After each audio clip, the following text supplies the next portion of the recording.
Mon mari a la maladie d'Alzheimer depuis 2007, donc ça fait... voilà.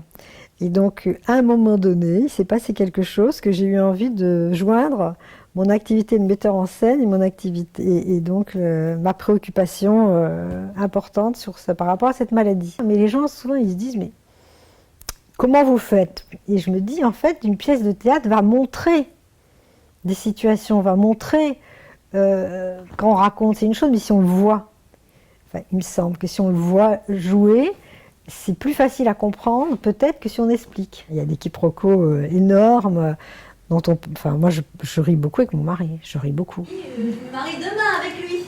Demain? Mais on n'a rien dit.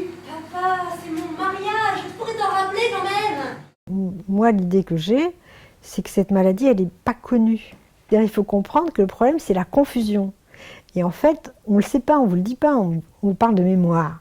Mais la mémoire, on s'en fiche de la mémoire. C'est pas, on s'en fiche. C'est pour ça que je dis, il faut appeler cette maladie la confusionnite. Je le dis depuis longtemps, je ne le dis pas depuis le titre de la pièce. Je le dis depuis longtemps. Parce qu'à ce moment-là, on sait où est le problème. Et on sait qu'il ne faut pas aller par là. Prends le panier à linge. C'est ça. Plutôt celui-ci.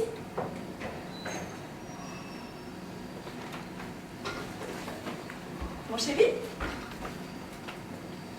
Par ici.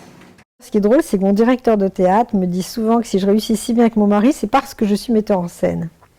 Et je trouve qu'il y a du vrai dedans, parce qu'en fait, quand on est metteur en scène, on fait très très attention à l'expression des émotions, des sentiments des comédiens. On est vraiment branché sur qu'est-ce que c'est une émotion, comment ça s'exprime. Et donc, quelque part, eh ben, c'est vrai qu'il faut être super branché sur comment s'expriment les émotions du patient, parce qu'il faut voir s'il est de bonne humeur, si ça tourne un peu, si c'est un peu comme, c'est comme un météorologue, d'un seul coup, il y a un petit nuage qui passe, c'est quoi ce petit nuage? Oui, il faut être effectivement très branché sur les émotions.